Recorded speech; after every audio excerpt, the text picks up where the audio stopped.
Avertissement. Cette émission est déconseillée aux personnes âgées de plus de 77 ans. Le jugement des parents est conseillé.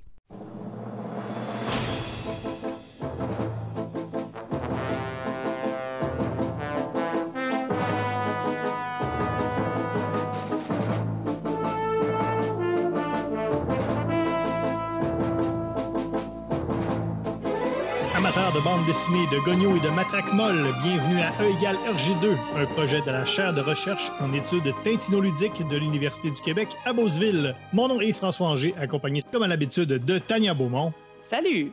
Guillaume Plante. Salut tout le monde! Et Olivier Morissette. Salut! Qu'est-ce que c'est E égale RG2? Bien, c'est une émission où on parle de bande dessinée, mais surtout, on est à la recherche du Tintin perdu. Parce qu'on a déjà tout analysé les bandes dessinées de Tintin pendant la saison 1. Maintenant, on le cherche dans d'autres BD pour pouvoir continuer nos recherches tintinoludiques. Et c'est pour cette raison que pendant l'été, on s'enferme à l'intérieur pour lire des BD. Parce que, comme le dit le célèbre proverbe, qui dit été dit BD. Et ce soir, c'est le dernier épisode de la saison 5. Donc, le 75e épisode. Donc, et on conclut ça avec le classique des classiques de la bande dessinée de super-héros, Watchmen. On se calme. On se calme. On va essayer de trouver Tintin dans Watchmen. Il y a comme on dit le nom puis il y a de l'animosité. Je vais remettre un peu en contexte. C'est que il y a 2 ans, pendant la saison 3, alors qu'on faisait le combat des genres, on avait tous à choisir une bande dessinée dans un genre donné. Et lors du spécial bande dessinée de super-héros, Guillaume avait choisi Hawkeye et moi, j'avais choisi Watchmen. Et Guillaume avait dit de Watchmen que... Watchmen, c'est le choix paresseux. Voilà. Alors moi, je l'ai pas pris. Depuis ce temps-là, moi et Guillaume, on a ce que les intellectuels appellent un beef à ce propos. Et on n'a toujours pas réglé notre conflit parce qu'on s'était dit qu'on allait, même jadis, aller se claquer aux doolies. Oh, nous claquâmes. Nous claquâmes. Mais là, le problème, c'est que moi, je t'attendais encore cette semaine, parce que la semaine dernière, j'ai juste dit Watchmen, puis là, t'as encore pogné un air. Je t'ai attendu aux doolies toute la semaine. Ben, j'étais aux doolies. Oui, mais moi aussi, j'étais aux doolies. Ben non, t'étais pas aux doolies. T'étais à quelle doolies? Ben, j'étais ici, à Charlebourg. Ah, j'étais aux doolies, Sébastien. Bon, on va régler ça une autre fois. Et puis là, on va parler 1 heure de Watchmen. Et peut-être même plus. Sérieusement, moi, quand j'ai vu à Brick, là, je trouve que c'est pas très paresseux de prendre ça. En tout cas. Ouais, puis c'est un peu inquiétant quand on s'attaque là, à des monstres sacrés. Là. Alors, qu'est-ce qui va se passer ensuite? Là? Quel genre de bêtises on va recevoir là, sur les internets après? Je pense qu'on finit la saison là-dessus. Et toutes ces histoires là, de recherche tintinoludique, et même ces histoires d'attendre une semaine de temps quelqu'un dans un doolies, ça demande énormément de fonds. Et comme on n'est malheureusement pas subventionné, ça nous prend des commanditaires. Et on a toujours ce bon vieux Alex Drouin avec nous chaque semaine pour nous présenter nos commanditaires. Et je suis probablement le plus jeune de toute la gang. Salut, ça va? Comment ça va, les amis? Salut! Season finale, êtes-vous excité? Ben quand même, oui. Oui. J'anticipe quand même un peu ce qui va se passer, mais oui. Oh, j'anticipe. C'est bon. Moi, ça me fait plaisir de vous dire que cette semaine, l'épisode de Égal RG2 est une présentation de Doolies. C'est tout. Hein? Parce qu'on parle tellement de Doolies dans les autres épisodes qu'ils n'ont pas daigné payer une pub de 30 secondes. C'est juste Doolies. Le nom.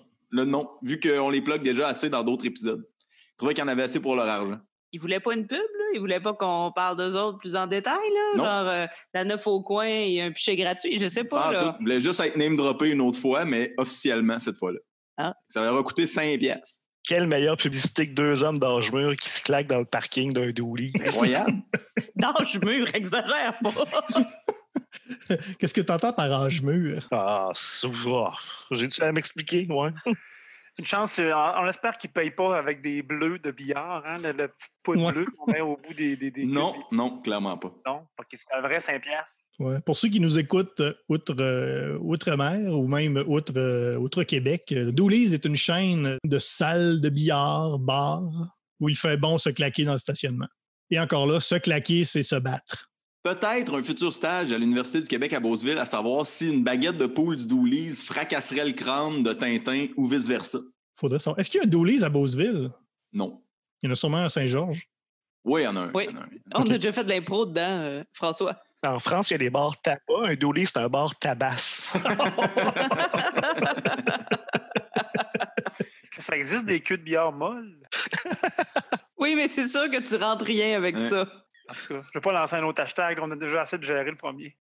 Ben Alex, tu l'as dit toi-même, dernière de la saison 5, tu restes avec nous évidemment. Non, malheureusement, moi, j'ai une peur vraiment là, assez élevée et un rejet total du conflit. Fait que le fait que toi et Guillaume, vous n'êtes pas en super bon terme, ça fait qu'à soir, je me suis booké quelque chose de bien zen. Je vais lire les commentaires en dessous des publications des taouins qui portent pas de masque d'un commerce. C'est plus sain. Ça me relaxe. Il n'y a rien de conflit là-dedans, aucun conflit là-dedans. Non, c'est sûr.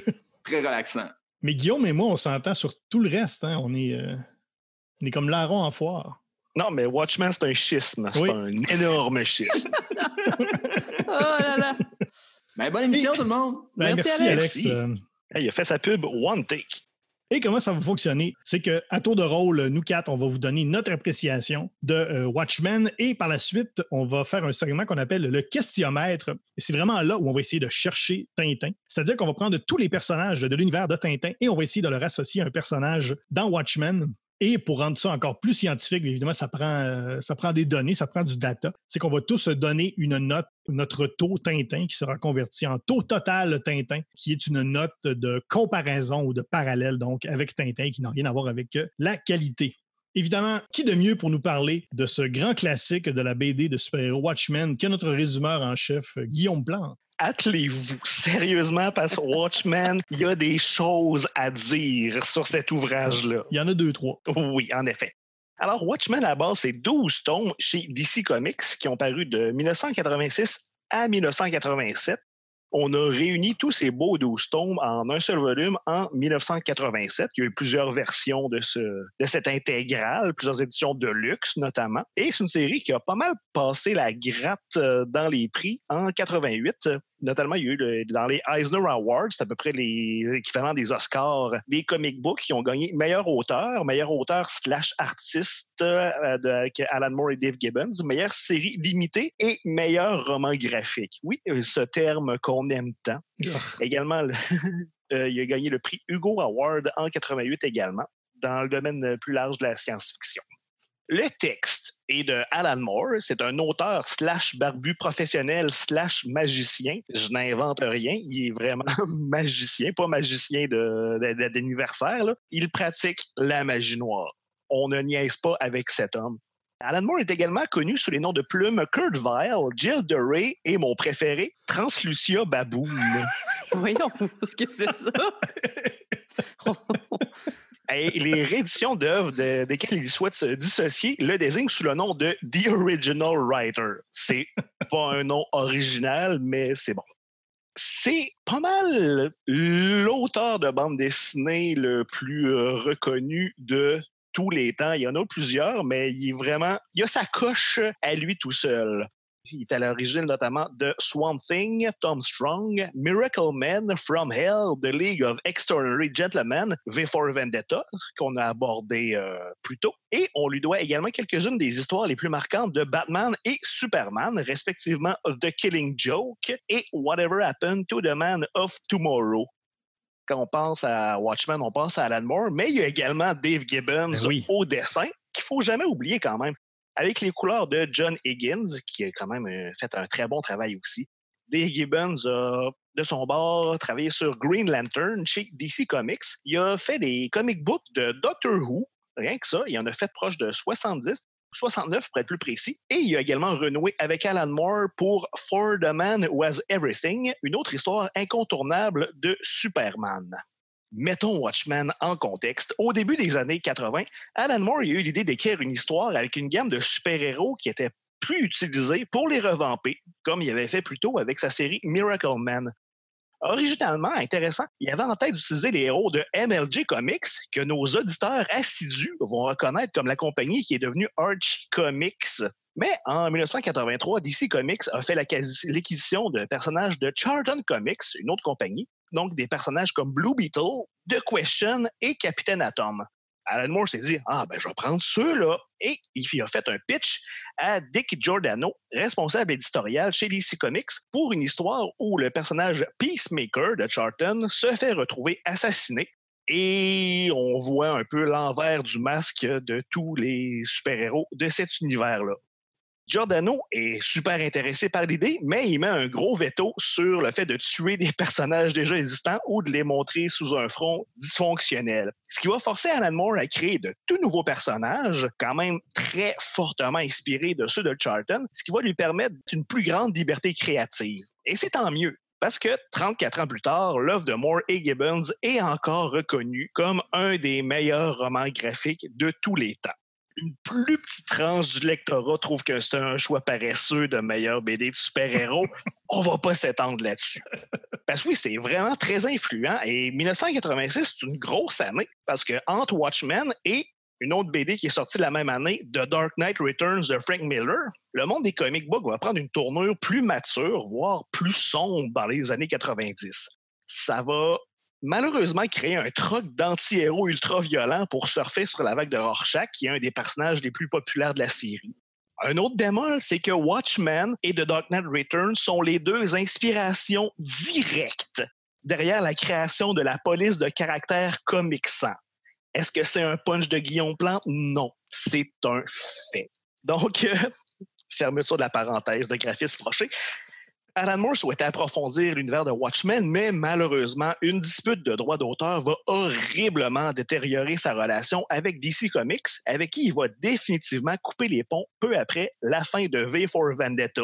Mais Alan Moore, il a tendance à couper les ponts avec beaucoup de gens, point barre. Il a un peu caractère. Il a coupé plus de ponts que Alec Guinness dans le pont de la rivière Kwai. Oh oui! Je comprends pas la référence, mais je le sais que c'est drôle.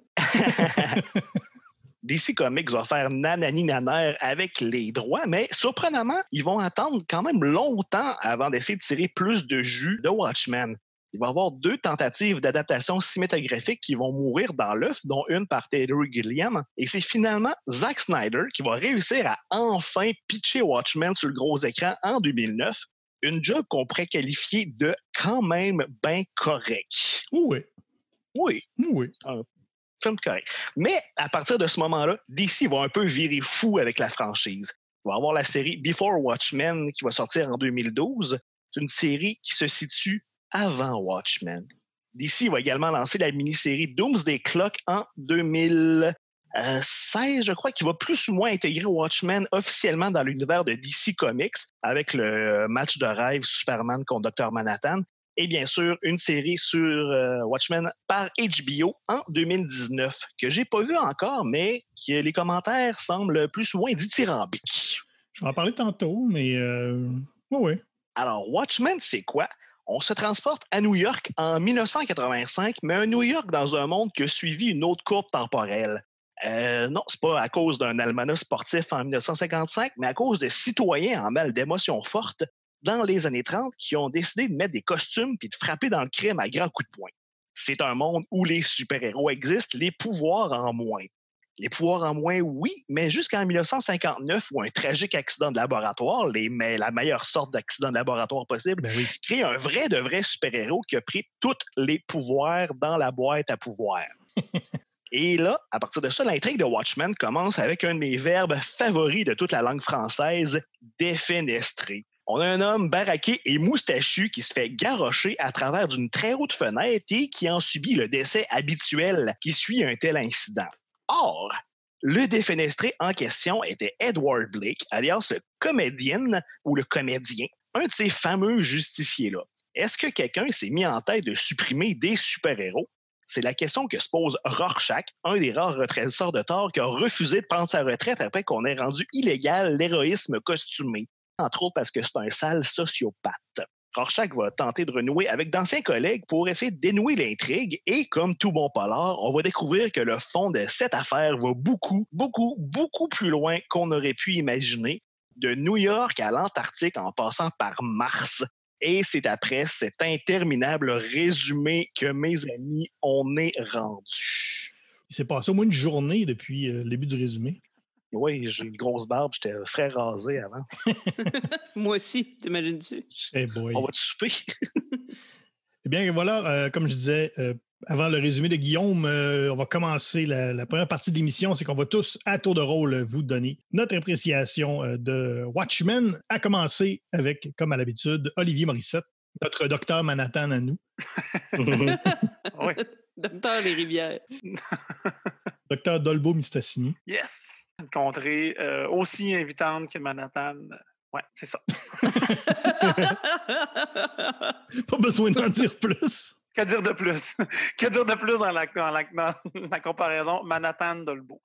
Bon, Watchmen, on l'a dit, hein, c'est quand même une BD qui date d'un certain nombre d'années. Puis, j'avoue que ça paraît hein, sur le dessin, bien évidemment. Là, on feuillette les pages, tout de suite, on se trouve transporté là, dans ce genre d'univers-là, hein, puis dans ce dessin-là aussi, assez caractéristique, effectivement très bien réalisé. Hein. Dave Gibbons, là, vraiment hein, un virtuose de la ligne, qui réussit à créer ces ambiances-là très intéressantes, parfois hein, assez épurées là, dans certains passages, certains autres passages là, beaucoup plus chargés, là, où est-ce que ça nous oppresse là, tellement que l'ambiance là, est lourde. Puis quand même, il faut le faire en réaliser ce genre de travail-là avec les outils de l'époque aussi. Hein, c'est de la couleur là, avec une palette de couleurs assez limitée là, tout de même. Là. Mais c'est vraiment bien fait. Là. On reconnaîtra aussi d'autres styles là, qui étaient similaires. Là. On a parlé de V pour Vendetta. Ben là, effectivement, c'est à peu près la même équipe. Là, puis c'est un peu le même enrobage. Là. Puis ben, c'est ce qu'on va retrouver. Là. Fait que, avis aux amateurs de ce genre-là. Ça peut peut-être rebuter certaines personnes là, qui aiment la BD peut-être plus moderne, là, mais c'est vraiment bien fait. Là. Au niveau de l'histoire, ben, on l'a dit, hein, c'est une grande épopée. Là. C'est assez complexe. Là. Il y a quand même beaucoup de rebondissements.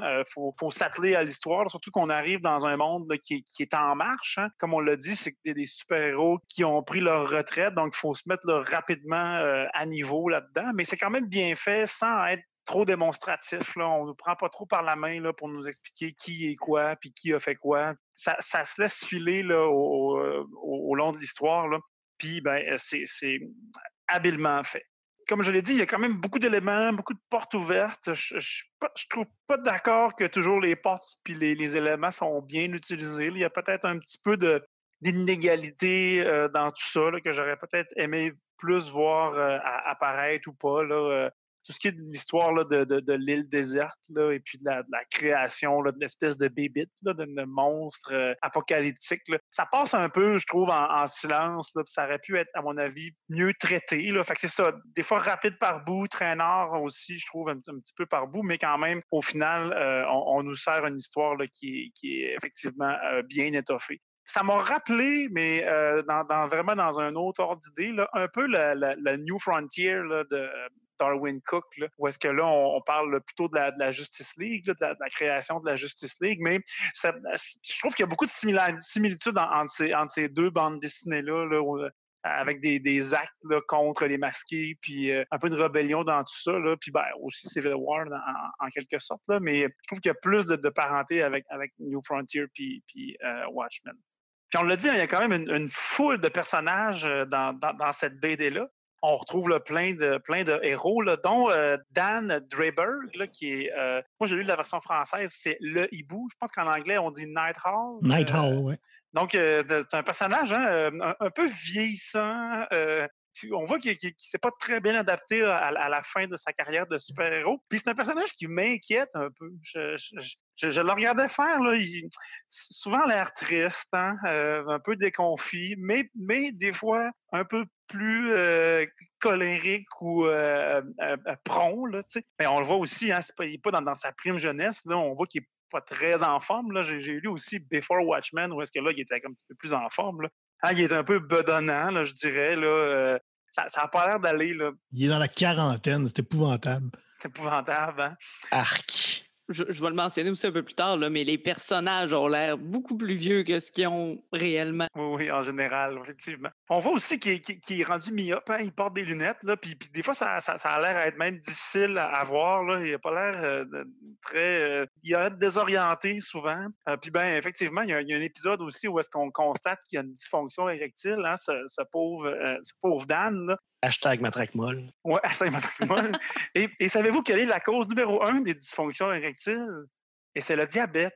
J'allais dire le manque de sang dans le... Oui, mais c'est ça, c'est causé majoritairement. En tout cas, c'est la cause principale, c'est le diabète. Puis je m'inquiète en fait de ce bon vieux Dan. Je pense qu'il y a un diabète sous-jacent qui n'est pas traité, puis qui devrait aller consulter au plus vite. Là. Fait qu'avant de se faire bleacher les cheveux, puis de vivre avec Madame Joe Peter, ben, il pourrait aller faire un petit check-up. Hein, on l'a dit, maintenant il est en la quarantaine, hein, il faut être plus attentif à notre corps là, lorsqu'on franchit ces 40 décennies. Là. Sauf que son problème de dysfonction disparaît lorsqu'il revêt son costume de super-héros.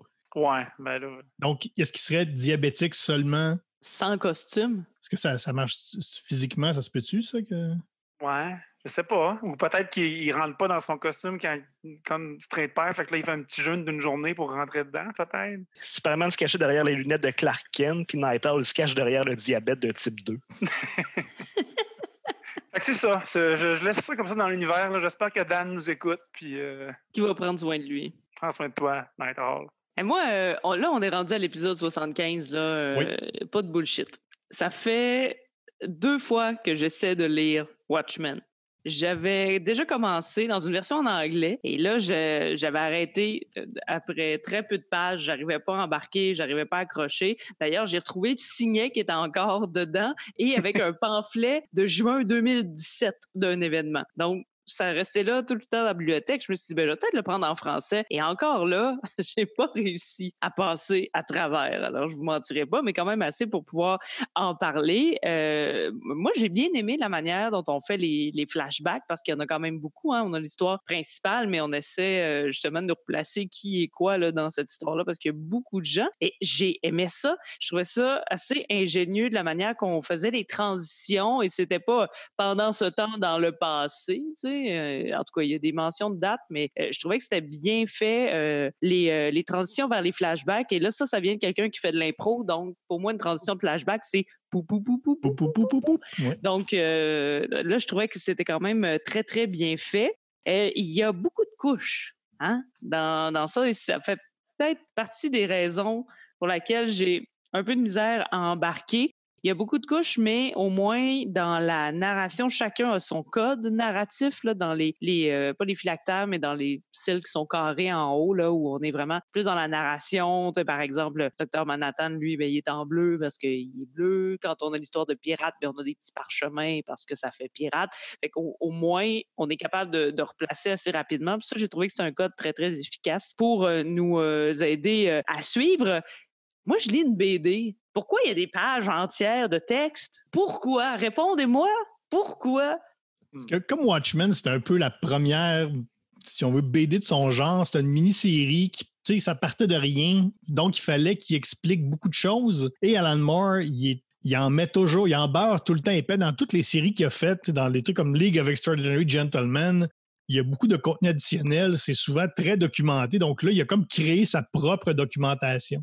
Au lieu de faire full d'expositions de personnes qui se parlent comme s'ils ne se connaissaient pas en se donnant des détails qu'ils sont supposés savoir, il a tout mis ça dans le contenu additionnel.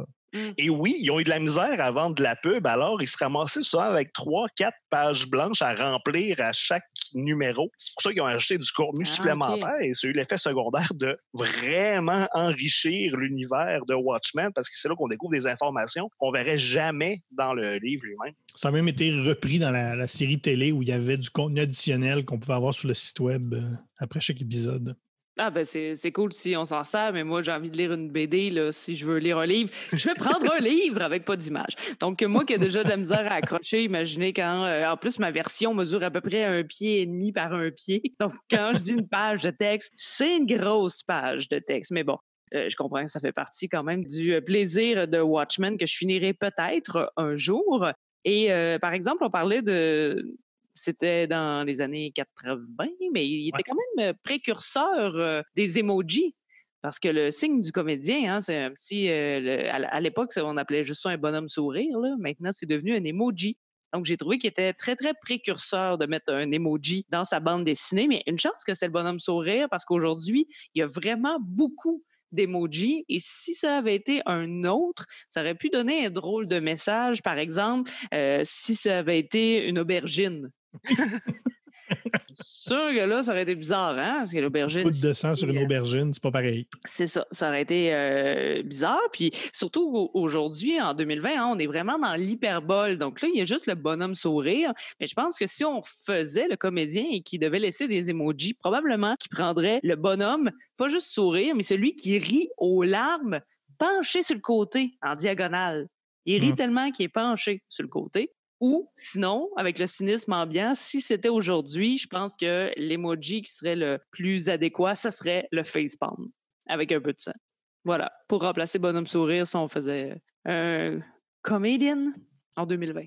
Pas d'onomatopée particulier, Tania, dans ta lecture? Ah, il y avait beaucoup de haches. Moi, en fait, j'aime les onomatopées, surtout dans dans les comics, là, mais... ceux plus à partir des années 90, là, où ils sont écrits en très, très gros dans les pages. Mais là, ils sont plus dans les... C'est comme des onomatopées déçus. Ils sont tout le temps comme mouf. Il y a un Rorschach qui fait tout le temps... Ouais, ils sont comme négatifs. Je préfère les onomatopées plus positifs, genre ceux d'explosion. Il n'y a pas beaucoup d'explosions. Très peu. L'explosion joviale. À part la vitre qui casse, ça fait-tu un bruit, la vitre qui casse, au début? Si je ne l'ai pas remarqué, ça devait pas être marquant. Même pas. Non, je l'ai ici, là, non? J'ai quand même vu ça, là, tu sais. Je veux dire, j'ai lu le début. J'espère. Ouais, c'est comme un flashback. Les flashbacks font pas d'onomatopée. Pou, pou, pou, pou, pou.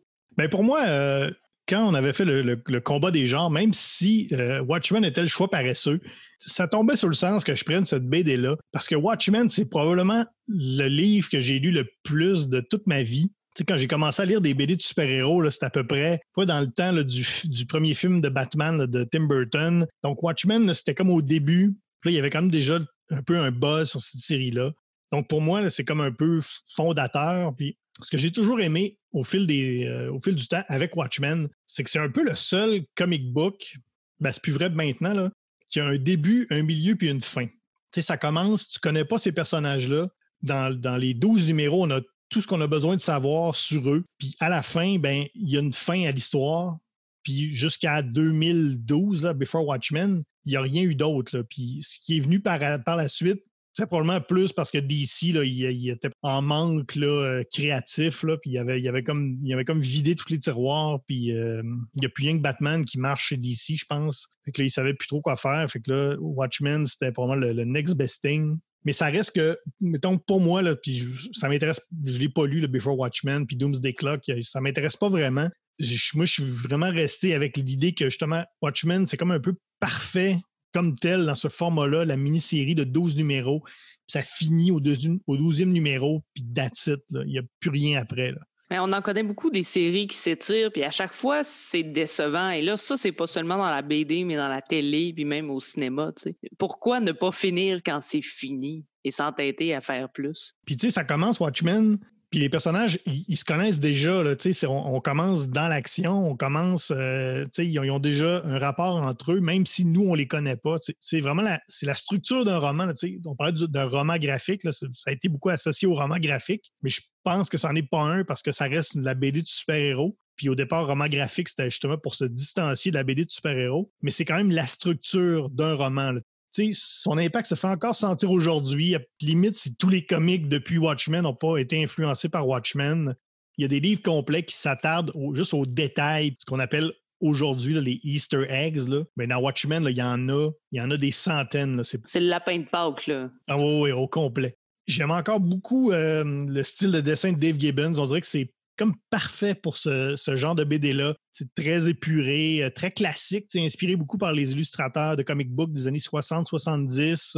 Il y a un peu de Mobius, surtout dans Dr. Manhattan. Imaginez cette série-là par un Todd McFarlane ou Rob Liefeld, ça se peut pas. Il faut que ça soit dans ce style-là. Même un gars comme Jim Lee, qui est quand même inspiré par les dessinateurs plus classiques. Son style est quand même très, très chargé. Fait que on dirait que Dave Gibbons, là, il était là juste au bon moment. C'est le bon illustrateur au bon moment pour cette série-là. On a parlé un peu tantôt de la série télé. Guillaume, tu ne l'as pas vu. Je pense qu'il n'y a personne d'autre. Il y a juste moi qui l'ai vu dans la gang. C'est très bien, mais il faut vraiment le prendre pour un truc à part. Parce que c'est une suite, ça se passe aujourd'hui. Donc, c'est vraiment très bien fait. C'est par Damon Lindelof, qui était un des scénaristes de Lost. Donc, il y a beaucoup, beaucoup de retournements de situations inattendues pour garder le spectateur de semaine en semaine. Puis ça ne fonctionne pas toujours. Là. Des fois, il y a des trucs qui sont un peu rentrés à l'acrobat, comme on dit à l'Académie française. Il y a un très, très bon épisode qui est comme tourné en noir et blanc, qui se passe à l'époque des Minutemen, là, pour ceux qui ont lu la bande dessinée, puis qui lève le voile sur un personnage méconnu de la série. C'est quand même un gros changement par rapport à ce que la BD laisse supposer, là, mais ça fonctionne quand même assez bien. La fin de la série, pas à la hauteur, je trouve. Ben, tu as dit que c'est le scénariste de Lost. Oui. Tu sais, Watchmen, tu t'attends quand même à une fin, forcément, à une fin, sans dire spectaculaire, là, mais tu sais, une fin... une fin point?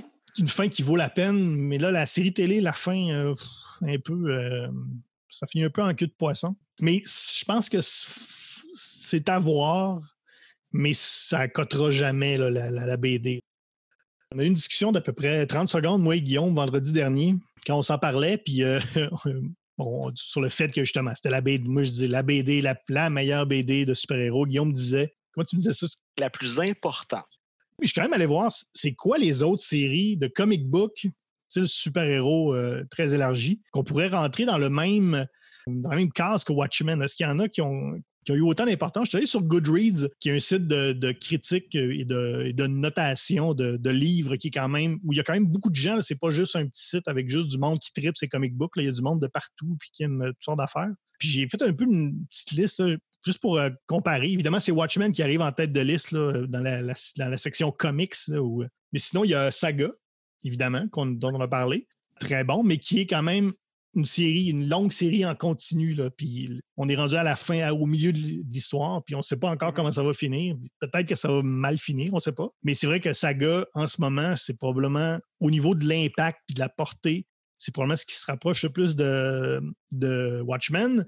Sinon, il y a des trucs comme Sandman, Fables, des trucs un peu plus mythologiques qui ont moins de lien avec les super-héros. On trouve encore Alan Moore avec Killing Joke, V for Vendetta. On trouve des trucs de Batman, Court of Owls, Hush aussi, Superman Red Son, Marvel 1602, Transmetropolitan, Kingdom Come, dont on parlait il n'y a pas si longtemps dans l'épisode d'Archie, Civil War, qui est un descendant assez clair de Watchmen. Il y a Hawkeye dont Guillaume parlait. Il y a également la série Miss Marvel. Puis il y a quand même 80 000 personnes qui ont coté le premier tome. C'est le tome qu'on voit partout, qui a eu beaucoup de buzz, mais on dirait que les gens n'ont pas suivi. Ils ont juste lu le premier? Oui, ils ont comme juste lu le premier, parce que le deuxième a genre 26 000, puis après ça, toutes les autres, c'est 13, puis ça descend beaucoup. Je trouve ça curieux quand même qu'une série comme ça, où le premier tome est toujours dans les tops, puis on dirait que le monde ne suit pas. Mais tu sais, c'est ça, par exemple, là, tu parles de Miss Marvel, là, c'est des séries qui changent de main beaucoup aussi. Là. Ouais. Effectivement, le premier tome de Miss Marvel est super bien fait, puis le dessin, puis la couleur, là, tout ça fit ensemble, là, puis l'écriture. Puis effectivement, moi, j'ai lu les autres aussi ensuite, là, puis ça change beaucoup. Puis le ton change, puis le dessin change, tu sais. Fait que là, ceux qui étaient accrochés par le look, ben là, peut-être vont moins être au rendez-vous, tu sais. Ce qui est le différent d'une mini-série qui, elle, va avoir la même équipe tout le long, puis va se terminer dans quelque chose ensuite. Parce que dans les trucs que je viens de parler, il y a peut-être juste Fables, qui est vraiment une histoire qui a un milieu, un début puis une fin. Ouais, ben, c'est ça. Ou tu peux dire, mettons, des affaires qui sont plus constantes, là, comme Court of Owls, ben, de Batman, ben, ça reste Greg Capullo puis Zack Snyder qui en font un long... Scott Snyder, ouais. Scott Snyder, qui en font un bon bout, là, fait que, qui font tout, en fait, là, fait que presque tout. Fait que c'est peut-être là, c'est plus de constante.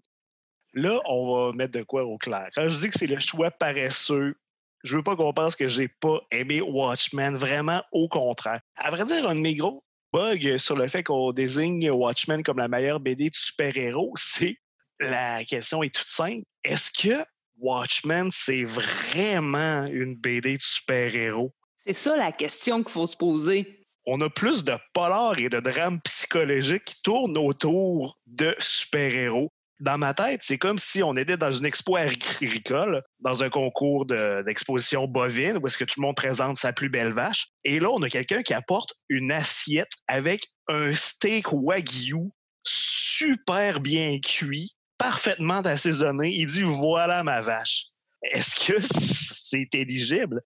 C'est vraiment un raccourci parce que oui, c'est une BD de super-héros, mais c'est tellement déconstruit. C'est vraiment l'autopsie d'un genre. On est plus intéressé aux personnages et à leur motivation qui les pousse à combattre le crime que au classique combat contre le bien et le mal, le super-héros contre le super-vilain auquel on est habitué.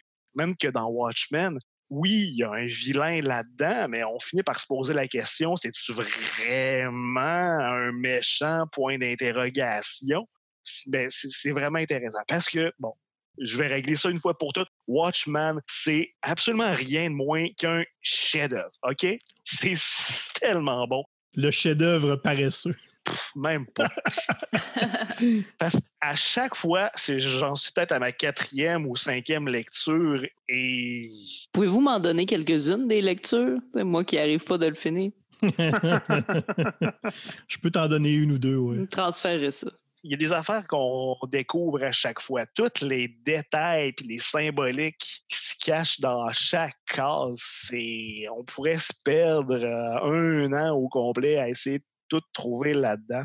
Apparemment, Alan Moore aurait profité du background de Dave Gibbons d'arpenteur géomètre pour truffer de détails chacune de ses cases. Et on parle du look plus simple, typique aux années 70.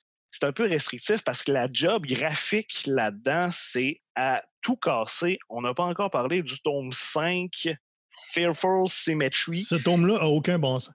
Quand je disais, puis Olivier, un style épuré, c'est plus dans le sens qu'il n'y a pas 1 million de hachures. Puis, justement, quand je parlais de Jim Lee, là, où c'est full de détails dans les ombres, puis dans les encres, puis dans le... Il y a des hachures d'encre partout, puis tout le temps, puis c'est chargé. Alors que Dave Gibbons, il y a beaucoup de stock dans chaque case, mais chaque affaire est à sa place. Il n'y a pas un fion superflu. Voilà. Et c'est ça, le tome 5 s'intitule Fearful Symmetry.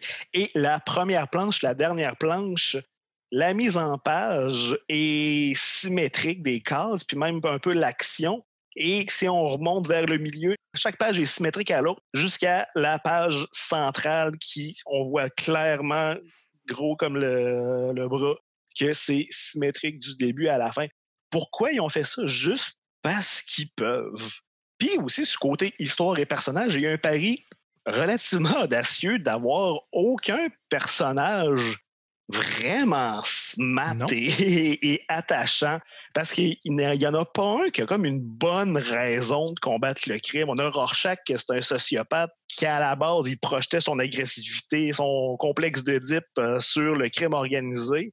T'as Night Owl, que lui, il s'emmerdait puis il avait de l'argent, fait qu'il a décidé de faire des machines puis combattre le crime. T'as Silk Spectre, Laurie, elle suit les traces de sa mère et puis malgré elle, c'est quasiment la boule anti-stress du docteur Manhattan, que lui, c'est seul qui a des super-héros, mais il prend aucune décision dans sa vie. C'est son père qui a choisi sa carrière. Ses pouvoirs, c'est un accident complètement. Puis après ça, il fait juste suivre un flux narratif parce qu'il voit toutes les failles du système. Les failles, il voit le temps, ouais. Toutes les périodes en même temps. Fait que lui, il fait juste suivre les ficelles. Alors, c'est tout du monde profondément brisé. Et on se rend compte que, oui, pour être un super-héros, il faut vraiment être fêlé à quelque part. Et Alan Moore s'est vraiment lancé à cœur joie là-dedans. Comme on a dit, il y a 1000 couches là-dedans, puis ils ont même osé carrément mettre une autre histoire à travers ça avec The Tales of the Black Freighter, une histoire de pirate. C'est juste métaphore après métaphore après métaphore. Fait que oui, est-ce que c'est un choix paresseux? Oui, pour les super-héros. Mais quoi d'autre, comme tu as dit. Puis c'est juste beaucoup trop bon. Et c'est pour ça, quand on demande à quelqu'un c'est quoi le meilleur comic book, s'il répond Watchmen, m'en dit d'y en trouver un autre. Parce que c'est trop facile à répondre. Parce que oui, ça l'est, mais as-tu lu d'autres choses, vous, Oui, c'est ça. Mais tu sais, ça revient un peu à, ça revient à ce que je disais sur Ms. Marvel. Tu sais, tout le monde a lu le premier tome, mais personne n'a lu les autres d'après. Tu sais. C'est une bonne porte d'entrée pour quelqu'un qui trouve que, ben, je sais pas moi, les super-héros, c'est plate ou c'est niaiseux. Ben, tu mets Watchmen dans les mains, tu dis, ben, non, ça l'est pas. Pour initier quelqu'un comme du monde dans l'univers des super-héros, on commence par y montrer la série télé Batman avec Adam West. Après ça, il fait les Watchmen. Puis on regarde la crise d'épilepsie qui suit. Ouais, je suis assez d'accord avec ça. On couvre tout. Oh oui, carrément. Maintenant, on va y aller avec la partie scientifique de l'émission, puisque je vous rappelle que E égale RG2 est une présentation de la chaire de recherche en études tintinoludiques de l'Université du Québec à Beauceville. Et pour ce faire, on va faire le questionnaire dans lequel on va prendre tous les personnages de l'univers de Tintin et on va essayer de chercher Tintin, d'essayer de trouver le Tintin perdu dans Watchmen. Et à la fin, on va donner une note qui est notre taux Tintin, qu'on convertira par la suite en taux total Tintin et qu'on convertira encore une fois par la suite en graphique en pointe de tarte Tintin qu'on retrouvera sur la page de l'émission et sur notre page Facebook. Et là, vous m'entendez parler de compter en taux total Tintin. Pourquoi on compte en Tintin? Si vous suivez l'émission depuis très longtemps, vous savez qu'habituellement, on calcule avec un appareil qui s'appelle un goniomètre. Et Guillaume, qu'est-ce que ça fait un goniomètre? Un goniomètre, ça sert à monter dans les grandes hauteurs et regarder les gens d'en bas et les gens vont lui dire « Aidez-nous » et le goniomètre va répondre « Je mesure des gonios. » Tout à fait. Je ne m'attendais pas à ça. C'est ce que ça fait. Et pour ceux qui ont un goniomètre à la maison, c'est très simple. Vous voulez convertir vous-même un Tintin, ça équivaut à 1,33 gonios. Évidemment, tout ça est mesuré sur le Tintin en titane de Bruxelles. Et on rappelle que le taux total Tintin, ce n'est pas une note sur la qualité. Ça ne veut pas dire si on a aimé ça ou pas. Ça veut juste dire que c'est une bonne alternative ou pas à Tintin. Et évidemment, à tout seigneur, à tout honneur, dans Watchmen, qui serait le meilleur Tintin? Hey boy! Je pense qu'on n'a pas le choix d'y aller avec Rorschach, un roux, déjà. Un détective qui tient un journal, donc qui écrit, il fait une enquête légèrement plus paranoïaque que Tintin. Légèrement. Sauf qu'il n'y a pas le côté humain là, de Tintin. Non, je pense pas. C'est beaucoup ce qui je trouvais qui me manquait. Ouais, c'est un peu stretché. Là. Je pensais plutôt à Silk Spectre, Laurel. Pour son côté plus bon cœur, mais en même temps, elle se laisse beaucoup porter, puis c'est pas vraiment un enquêteur non plus. Fait que, en tout cas, je pense aussi que Rorschach, c'est probablement le choix qui va de soi. Là, mais... Oui, un petit roux robuste qui donne des coups de poing, mais qui n'a pas du tout le même tempérament. On peut dire que c'est l'anti-Tintin. Rorschach, c'est ton personnage préféré quand tu as 18 ans puis tu lis Watchmen pour la première fois. Tu le relis, tu as 25-30 ans, t'es comme « OK, c'est un gros misogyne, xénophobe, d'extrême droite. » Puis là, tu te rends compte qu'il a plus d'affinité avec le Night Owl, le toxon fatigué. Puis, juste en ce moment, là, avec tout ce qui se passe, là, on s'entend que Rorschach, là, il fait ses recherches. Là. Ouais. C'est un gros conspirationniste. Là. Rorschach, en ce moment, là, c'est un peu une métaphore du monde dans lequel on vit. Là. Rorschach, il se fait pas vacciner. Non! Mais moi, j'ai mis Dan, le hibou. Ouais? Oui. Okay. Parce que, tu sais, c'était pour son côté humain. Tu sais, quand Laurie va pleurer chez eux, quand même, il offre un café, il est prêt, il reste pas 2 sucres, il est prêt à aller acheter 2 sucres, tu sais. Il est comme... il est fin, tu sais. Puis Tintin, il prend pas soin de sa santé non plus, là, parce que le docteur, il dit, tu restes 10 jours à l'hôpital, 1 heure après, il est sorti. Il y a un pouvoir de régénération. C'est ça, en même temps, il guérit plus vite que la moyenne. Hein? Ben, il y a ça, mais tu sais, il écoute pas le docteur. Comme il fait peut-être pas Dan non plus. Fait que moi, c'était lui mon Tintin. Et juste une petite dernière note sur Rorschach. J'ai acheté un livre qui s'appelle Watching the Watchmen, un livre de table à café, comme on dit en anglais. Et il y a des esquisses du premier costume de Rorschach. Et à l'époque, au lieu d'être un costume de détective, c'était juste comme un suit complet, un One Piece en tache d'encre comme son masque. Légèrement plus ridicule. Ça flash beaucoup moins. Quand même. On dirait ce qu'on dirait sur le personnage. Il look sur un moyen temps. Ouais, c'est clair. Ben c'est sûr, tu sais, c'est ça l'affaire. C'est que le problème, c'est que les personnages qui sont comme restés de Watchmen, c'est Dr. Manhattan puis Rorschach, parce que c'est les deux personnages avec le look le plus marquant. Là, Rorschach, là, c'est un détective des années 40.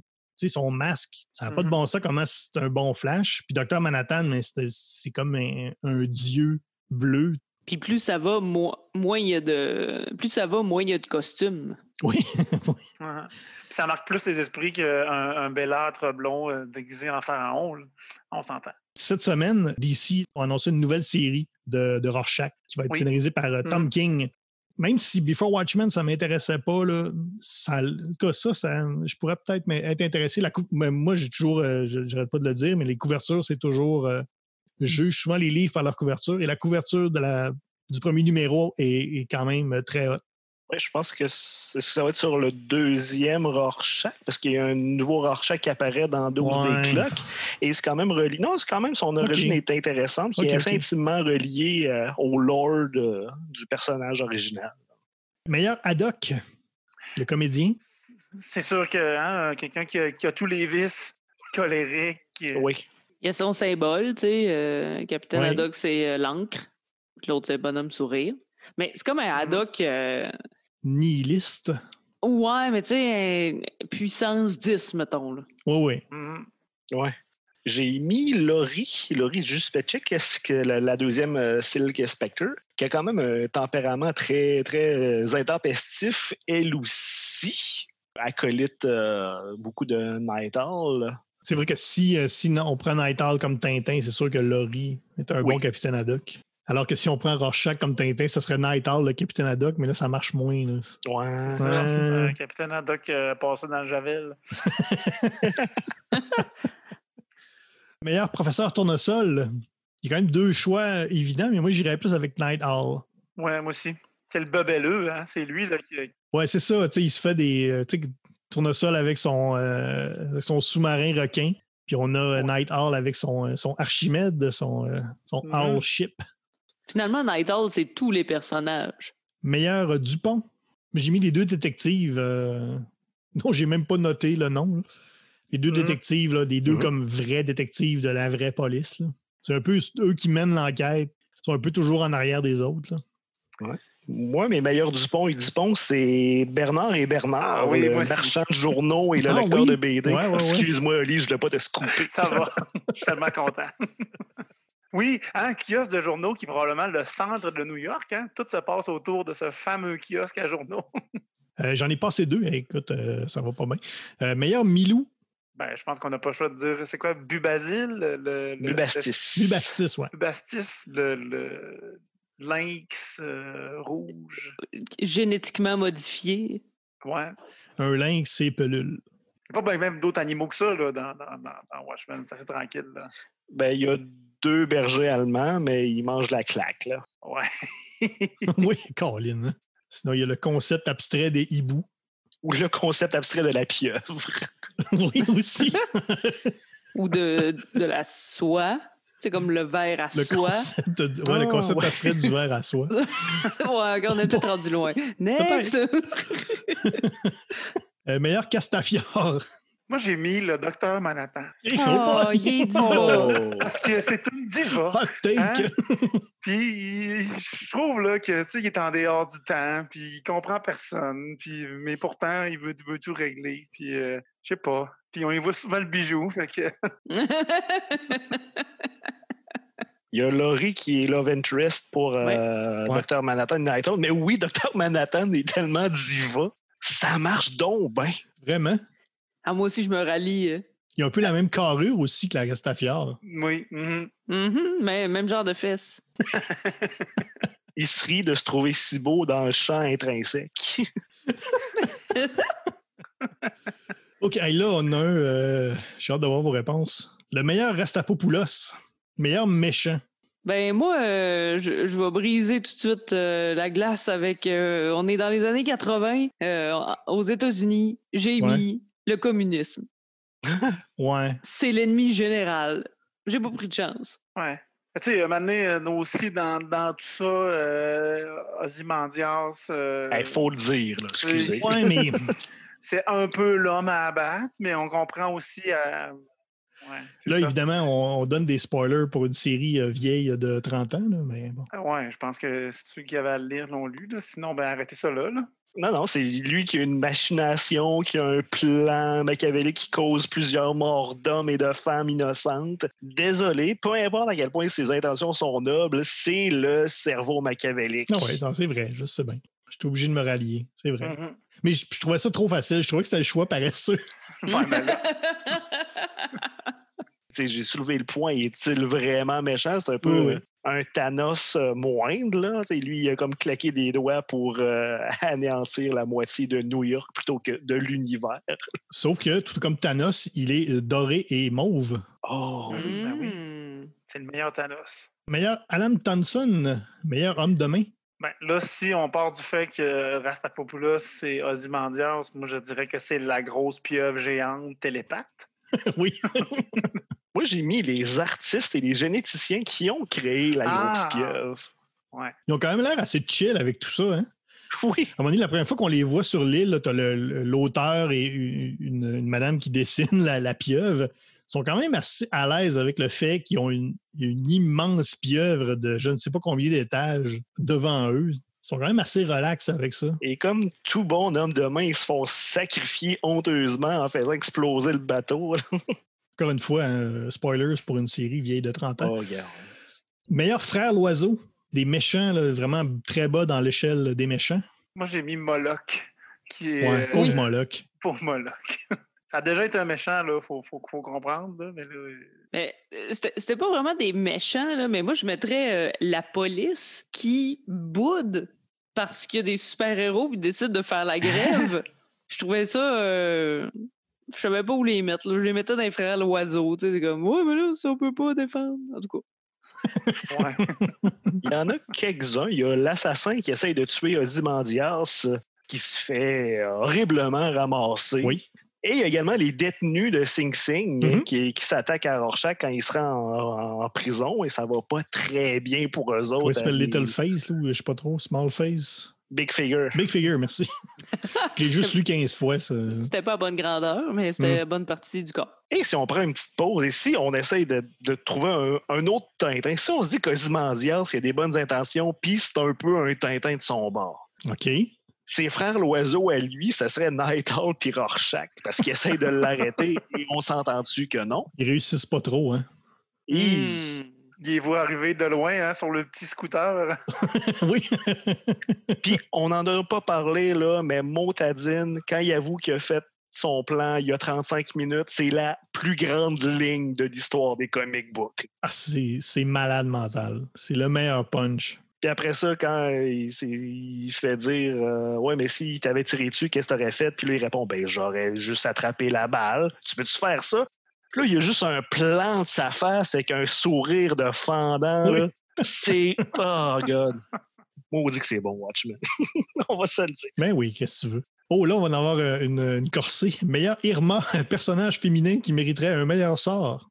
Ouais. Eh ben là, c'est Sally Jupiter. Ben, c'est tous les personnages féminins. Là. Ah ouais, c'est clair. Jenny Slater pogne le cancer. Laurie Juspechik, c'est la poupée gonflable de Dr. Manhattan. Sally Jupiter se fait agresser. La femme enceinte au Vietnam se fait gonner. Et la moitié de New York féminin se fait lessiver par une grosse pieuvre. Ouais, puis sinon, toutes les mamans génériques là, ou madames qui vivent dans des appartements, là, la mère de Rorschach, la propriétaire de Rorschach. Oui. Mais d'ailleurs, Alan Moore, il avait dit par la suite que son seul bémol avec Watchmen, c'est qu'il n'avait pas fait des personnages féminins plus étoffés que ça. Tu sais. Ouais, j'avoue même, tu sais, la première fois que quand on voit Laurie là, quand elle va chez Dan, puis qu'elle met le feu, là, tu sais, je veux dire, elle est donc bien cocoon, tu sais, puis elle s'améliore, là, mais tu sais, au début, là, c'est quel personnage c'est ça? Ben, moi j'avais mis Sally parce que oui, elle se fait agresser entre autres, mais tu sais, elle vit vraiment à travers sa fille aussi, là, qui reprend son rôle, puis D'un, ses cheveux, c'est n'importe quoi. Puis, C'est une planche à repasser. ben, c'est comme bizarre, mais quand elle va, puis quand t'es de jeune à vieille, hein, c'est la même chose, mais juste blanc. Oui. Un banc de bessic. Puis quand elle va la voir, je me suis dit, mon Dieu, mais cette dame a un âge respectable de 85 ans. Non, elle en a 65. J'étais comme, ben voyons donc, on dirait que... Fait que c'est ça. Vous le voyez peut-être pas tout le temps, là, mais la plupart des femmes dans les BD qu'on lit n'ont pas un très, très bon sort, là. Quand ça date de avant 2000, fait que, tu sais, j'ai focusé. Meilleur Zorino. Ben moi, c'est là que j'ai mis Dr. Manhattan. Parce que pourquoi faut-il que Dr. Manhattan s'en aille? Ah, ouais. Si on se base uniquement sur ce critère. Ben, moi, du même côté, j'avais Hollis Mason. Ouais. Pourquoi Ouais. faut-il qu'il s'en aille le soir de l'Halloween? Pauvre Monsieur Mason. Il reste là, mais il s'en va. C'est ça. J'ai mis le jeune Rorschach qui perd Ouais. son innocence 2 fois dans son arc narratif. C'est pas faux. Meilleur Séraphin Lampion. Ça va créer du litige, là, mais le pirate. Moi, il me gosse, le pirate. Je le sais pas, il est bien intense, là, tu sais, puis mais finalement, tout ça pour ça. Ouais, c'est comme une BD dans la BD, là, c'est une méta-BD. Ouais, mais tu sais, c'est aussi, tu sais, le ton là, de ce pirate-là, là, tu sais, il est comme investi d'une mission, mais finalement, en tout cas, il se compte un peu des peurs, là. Il est pas éthique. Ben, c'est une grosse métaphore pour l'histoire, là. Oui, c'est ça, je sais, mais en tout cas, il me gosse pareil, le pirate. Moi, je mettrais le journaliste du Nova Express, lui qui fait éclater au grand jour là, que Dr. Manhattan donne le cancer. C'est un peu comme la cigarette, finalement. Fait que lui, il vient comme tout péter. Il y a beaucoup de personnages principaux qui sont casse-couilles Oui, à différents moments, parce que de comédienne, il est casse-couille. Ouais. Rorschach est sévèrement casse-couille, assez pour choquer Night Owl, qui est quand même très bon caractère. Dr. Manhattan, bon, il dit va. Oui. Et moi, j'ai mis Captain Metropolis, que c'est le running gag, que Oui. c'est la plus grosse crampe de Oui, l'album. vraiment. Son nom est cool, par exemple. Je dois avouer que moi, j'aime ça. Ouais. Capitaine Metropolis. On le voit un peu dans la série de télé. Il y a aussi Capitaine Club Soda, Capitaine La Salarossa, Hein? Capitaine M. Tellus. OK. Ah oui. Des blagues. OK, elle est bonne, oui. C'est des jokes de salle de spectacle à Montréal. C'est bon. On salue les gens de Montréal qui nous écoutent. Meilleure boucherie sans eau. Meilleur commerce. Il y en a quand même plein. Il y a le Gunga Diner. Il y a le kiosque à journaux aussi. Oui, Aussi. le kiosque à journaux, c'est ça. J'hésitais entre ça et la planète Mars, mais c'est pas un commerce, mais je le mettrais dans le meilleur lieu. Il y a le Happy Harry's Bar and Grill. Là, Ouais. t'es là, si t'es criminel et si tu veux te faire péter un doigt, C'est la place. passe Rorschach. Oui. Il me semble que ça devrait commencer à se savoir, tu sais. Que si tu te tiens là, ça se pourrait que tu te fasses casser un doigt, tu sais. Tu sais, se faire casser un doigt, c'est comme des Lucky Luke quand t'es dans un salon puis le barman va se faire péter son miroir. Ouais. Mais là, c'est des phalanges. Meilleur goniomètre. Meilleur objet. Bon, c'est pas vraiment un objet, mais moi, les tachyons, on en fait une folie du tachyon là, vers la fin de la BD. Là, c'est ça drôle, là, le tachyon. Moi, je mettais Archimède, Oui. Oui. le vaisseau hibou, qui est quand même très cool. Sinon, il y a la forteresse en forme de montre de Dr. Oui. Manhattan sur Mars. Ouais, ça, c'est débile. Il y a le générateur de champs intrinsèques Oui, aussi. qui sert 2 fois, qui est très important dans la genèse de Dr. Manhattan. Moi, je mettrais le bonhomme sourire. Aussi, le macaron, oui. c'est vrai. On l'oubliait. Indissociable de Watchmen. Puis le masque de Rorschach. Oui. Objet cool par excellence. Meilleur Michel, personnage qu'on voit pas beaucoup, mais qui a vraiment trop de charisme. Moi, j'y vais avec le meilleur enfant de 10 ans, de 60 ans, qui s'appelle Big Figure, Oui. qui en français, pauvre lui, ils l'ont traduit en gros chiffres. Ah oui? Oh mon Dieu. Big Traduction Figure, ah oui, Big Big Figure, c'est ok, ouais. gros chiffres. Ouais, je peux Ce qui- comprendre. Ouais, mais en tout cas, c'est pas. Mais en tout cas, je le trouve très drôle, moi, un petit bonhomme qui, on dirait que c'est un enfant, mais qui fume des cigares, puis qu'il a la face. Moi, je mettais Hollis Mason, parce que malgré quand même son... on le voit un peu quand il était plus jeune, là, tu sais, il est quand même très charismatique, là, classique, là, gueule de super-héros Ouais. des années 50-60. Là. Sauf que, tu sais, il y a quand même son journal. Il y a des longues pages. On le voit beaucoup. Mais en tout cas, Ouais, non, mais il est charismatique. Ouais, moi, j'ai mis Hooded Justice, qu'on voit très peu, qui parle juste une fois, mais il se fait imposer le respect. C'est ça, puis d'ailleurs, il parlait de New Frontier, là, tantôt, là, il y a un personnage qui est identique, là, qui s'appelle le juge, là, aussi. Là. Judge. Puis ici, là, il est comme masqué avec un nœud coulant. Là. Soit dit en passant, pour les amateurs de ce personnage-là, on en parle quand même beaucoup dans la série télé Watchmen. Oui, j'ai vu à peu près ce qu'il avait fait dans la série. C'est quand même une bifurcation assez sévère. Hein. Oui, c'est quand même une grosse bifurcation. C'est une des bifurcations qui marche. Là. Il y en a une autre, il y en a une couple d'autres là, qui, à mon avis, sont un peu, c'est un peu pour changer le statu quo là, à coûte que coûte. Là. Ça marche moins, là, mais en tout cas, celle-là fonctionne quand même assez bien. Et pour terminer, une nouvelle catégorie depuis quelques épisodes, la chanson qu'on pourrait associer à Watchmen. Il y en a déjà beaucoup qui sont mentionnés dans la fin de chaque épisode. Ben, moi, justement, je vais partir un peu parler du tome 5, Fearful Symmetry. À la fin du tome, il y a une citation de, je pense que c'est William Blake, où Alan Moore a pris le terme Fearful Symmetry. Et Jim Corcoran en a fait une chanson à partir de ce petit bout de poème de William Blake dans la chanson « Prête-moi ton regard, Tiger, Tiger, burning bright in the forest of the night », si vous vous souvenez de cette chanson. Voilà. Moi, j'irais avec un grand classique de B-52s parce que je chantais Rorschach. Oui. Rorschach. Alors, ce serait Love Shack. C'est bon. Bon, je pense qu'on ne peut pas passer sous silence qu'il y a beaucoup de masques dans tout ça. Donc, au bal masqué. Chanson d'actualité. La compagnie créole. Ouais. Et moi, j'honorerais l'ouverture où est-ce que Edward Blake se fait pitcher à travers une fenêtre pour plugger It's Raining Men de The Weather Girls. Oh, Dieu Seigneur. Imagine, là, tu dis, hey, je vais aller au Watchmen, je vais me mettre un fond musical, puis tu mets tout ça. Ça se peut comme pas. C'est probablement la pire playlist possible. C'est très possible. À la base, et pour les Watchmen, c'est encore pire. Alors voilà, c'est tout pour le questionnaire, le dernier questionnaire de la saison. Maintenant, il faut y aller avec des données scientifiques. Il faut y aller avec du data. C'est très important, le data de nos jours. Alors, une note sur 100, votre taux Tintin individuel.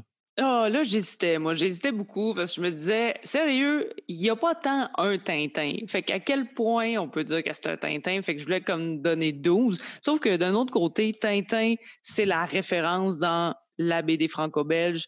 Watchmen, c'est une référence dans ce style-là de comique américain super-héros. Donc, je vais donner 60. Passer de 12 à 60. Faut le faire. Moi, de mon côté, j'avoue que je ne retrouve pas beaucoup le ton de Tintin dans tout ça. Peut-être si toute la gang de Tintin était des vieux fuyards recherchés par la police qui finalement sauvent le monde, mais c'est pas ce qui arrive. Fait que j'ai mis là 23 Tintin. J'ai eu un peu peur, justement, au début de l'émission. Je me suis dit, il faut que je protège mes arrières. Parce que comme on a dit, pour moi, Watchmen, c'est quand même la meilleure BD de super-héros. Et j'avais peur que Guillaume fasse un truc là, qui n'a pas de bon sens, comme donner 0 parce que c'était le choix paresseux. Moi, je dis, je vais te donner 100.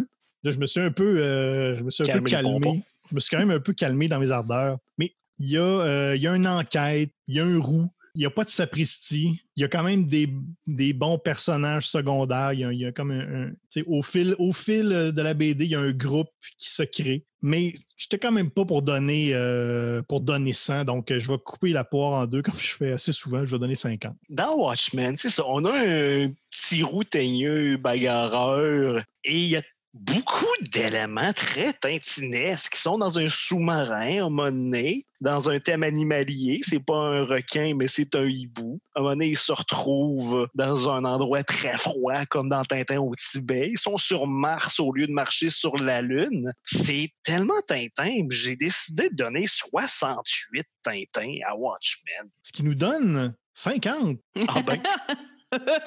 Ah ben... Voilà. Même en arrondissant, là, c'est 50,25. Donc, on peut le mettre comme dans une alternative satisfaisante à Tintin. Ah, t'as pas de Tintin? OK, je vais me rabattre sur Watchmen. Ça va être correct. Là, ça serait intéressant de voir Watchmen style Linkler, Hergé. Tout à fait. Ça me serait le fun. Si vous voulez le faire, dites-nous-le. On serait très intéressés. Juste à le voir, là, pas vous payer. Genre, Oh, c'est ça. voir. Non, on a zéro. On n'a pas d'argent du tout. Mais ça nous intéresse quand même de voir ça. Ben, avant d'y aller avec quand même peut-être un mot de la fin de tout le monde en cette fin de saison 5, je vous rappelle que si vous voulez écouter tous les épisodes depuis le début, depuis 2016, depuis la première saison où on parlait uniquement de Tintin, c'est très faisable sur les plateformes de balado classiques comme Apple et Google. Vous pouvez également réécouter tout ça sur notre site web erg2.com. On est également sur Facebook E=RG2 et également sur Twitter ERG2 et avec le hashtag MatraqueMolle. Même pendant la pause, je ne sais pas quand est-ce qu'on va revenir. Là, on verra ce qu'on fait pour l'avenir, mais du moins, on va prendre au moins une pause pour le reste de l'été. Mais on va quand même essayer de mettre des trucs. On va essayer de vous partager quand même du contenu sur notre page Facebook pour garder ça un peu vivant.